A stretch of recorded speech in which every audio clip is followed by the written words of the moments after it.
ನಮಸ್ಕಾರ ಸ್ನೇಹಿತರೆ. ಅಮ್ಮ ಹೇಳಿದ ಸುಳ್ಳು ಕಥೆಯ 3ನೇ ಭಾಗವನ್ನು ಇವತ್ತು ನೋಡುವಂಥ ಪ್ರಯತ್ನವನ್ನು ಮಾಡೋಣ. ಇನ್ನೂ ಯಾರು ನಮ್ಮ ಚಾನಲನ್ನು ಸಬ್ಸ್ಕ್ರೈಬ್ ಮಾಡ್ಕೊಂಡಿಲ್ಲ, ಬೇಗನೆ ಸಬ್ಸ್ಕ್ರೈಬ್ ಮಾಡ್ಕೊಳ್ಳಿ. ಯಾರೋ ಒಬ್ಬನು ಕೊಟ್ಟ ಕಾಗದವನ್ನು ತೆಗೆದು ನೋಡಿದಾಗ 100 ಸಿಡಿಲು ಬಂದು ಸಿಡಿದಂತಾಯಿತು. ಹಾಗಾದರೆ ಆ ಕಾಗದದಲ್ಲಿ ಏನು ಬರೆದಿತ್ತು ನೋಡೋಣ. ಮಗನೇ, ನಾನು ಇನ್ನೂ ಹೋಗುತ್ತೇನೆ.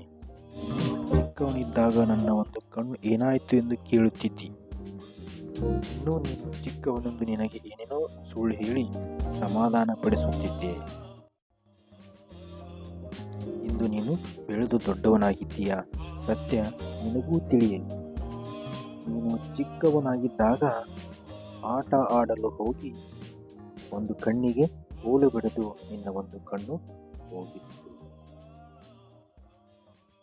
ಆಗ ನನಗೆ ಒಂದು ಕಣ್ಣಿನಿಂದ ಏನಾಗಬೇಕು ಎಂದು ತಿಳಿದು ನನ್ನ ಒಂದು ಕಣ್ಣನ್ನು ನಿನಗೆ ಹಾಕಿಸಿದ್ದೆ. ನಿನ್ನ ಭವಿಷ್ಯ ಹಾಳಾಗಬಾರದು ಎಂದು ನಾನು ಒಂದು ಕಣ್ಣನ್ನು ನೀಡಿ ನಾನು ಒಕ್ಕಣ್ಣ ಮುದುಕಿಯಾದೆ. ಆದರೆ ಈ ಒಕ್ಕಣ್ಣ ಮುದುಕಿ ನಿನಗೆ ಬೇಡವಾದೆ. ಪರವಾಗಿಲ್ಲ ಮಗು, ಆದರೆ ನನ್ನದೊಂದು ಪುಟ್ಟ ಕೋರಿಕೆ ಇದೆ. ನನ್ನ ಕಣ್ಣಿನಲ್ಲಿ ನೀರು ಬರದಂತೆ ನೋಡಿಕೊ ಎಂದು ಆ ಪತ್ರದಲ್ಲಿ ಬರೆದಿತ್ತು. ಆಗ ಮಗನಿಗೆ ಅರಿಯದಂತೆ ಕಣ್ಣಲ್ಲಿ ಧಾರಾಕಾರವಾಗಿ ನೀರು ಹರಿಯಿತು. ದಗದಗನೆ ಉರಿಯುವ ತಾಯಿಯ ಚಿತೆಯ ಕಾಲ ಕೆಳಗೆ ಬಿದ್ದು ಅಳಬೇಕೆನಿಸಿತು.